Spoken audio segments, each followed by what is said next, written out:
அண்மை செய்தி. சட்டமன்றத்தில் எதிர்க்கட்சி தலைவர் எடப்பாடி கே பழனிசாமி பேசும்போது அரசியல் காழ்ப்புணர்ச்சியால் நேரலையை துண்டித்து அராஜகத்தில் ஈடுபட்டிருக்கிறது விடியா திமுக அரசு. அதன் விவரங்களை வழங்குவதற்காக நமது தலைமை செய்தியாளர் ஜெயக்குமார் இணைப்பில் இருக்கிறார். அவரிடம் கேட்கலாம். வணக்கம் ஜெயக்குமார், விவரங்கள். வணக்கம் சைது. தேர்தல் அறிக்கையில் அறிவித்தது போல நெல்லுக்கான குறைந்தபட்ச ஆதார விலையும் கரும்புக்கான ஆதார விலையும் எப்போது வழங்கப்படும் என்று இன்றைய சட்டமன்ற கூட்டத்தொடரில் அனைத்திந்திய அண்ணா திராவிட முன்னேற்ற கழகத்துடைய பொதுச் செயலாளரும் சட்டமன்ற எதிர்க்கட்சி தலைவரும் முன்னாள் முதலமைச்சருமான புரட்சி தமிழர் எடப்பாடி கே பழனிசாமி அவர்கள் விவசாயிகளுடைய பாதுகாவலன் கேள்வி எழுப்பியிருக்கிறார்.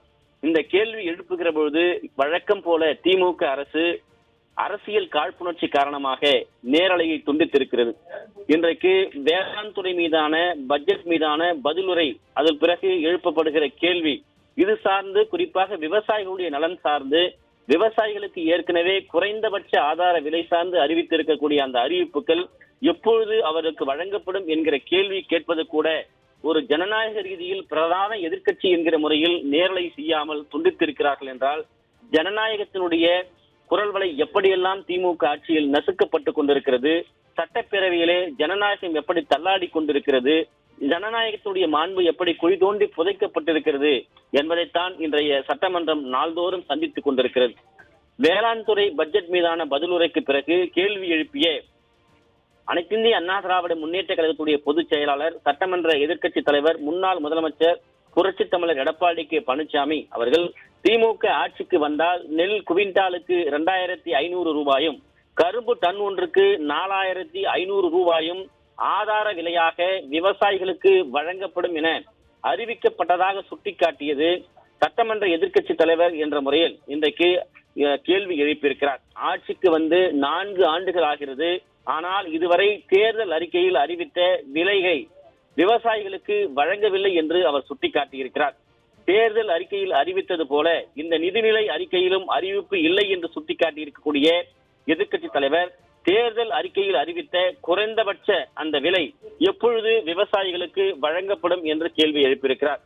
குறிப்பாக இந்த நெல் விலை என்பது தேர்தல் அறிக்கையில் திமுக அரசு அறிவித்த போது நெல்லுக்கு குவிண்டாலுக்கு 2500 ரூபாய் வழங்கப்படும் என்று அறிவித்தார்கள்.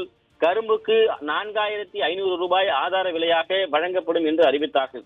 ஆனால் இதுவரை அந்த அறிவிப்புகள் ஏன் நடைமுறைப்படுத்தப்படவில்லை, பட்ஜெட்டில் அது இடம்பெறவில்லை, தேர்தல் அறிக்கையில் மட்டும் இடம்பெற்றிருக்கிறது என்று தெளிவாக மக்களுக்காக, விவசாயிகளுக்காக, விவசாய நலன் சார்ந்து எழுப்பப்பட்டிருக்கிற இந்த கேள்வியை நேரலையை துண்டித்து உச்சகட்ட அராஜகத்தில் இன்றைக்கு சட்டமன்றத்திலே திமுக அரசு ஈடுபட்டுக் கொண்டிருக்கிறது.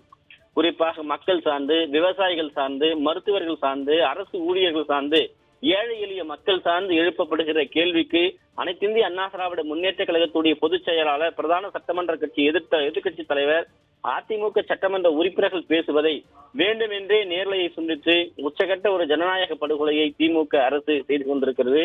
அவற்றையெல்லாம் கருத்தில் கொள்ளாமல் இன்றைக்கு விவசாயிகளுடைய பாதுகாவலனாக சட்டமன்றத்தில் அனைத்திந்திய அண்ணா திராவிட முன்னேற்ற கழகத்துடைய பொதுச் செயலாளர், சட்டமன்ற எதிர்க்கட்சி தலைவர் இந்த கேள்விகளை எழுப்பி இருப்பது குறிப்பிடத்தக்கது.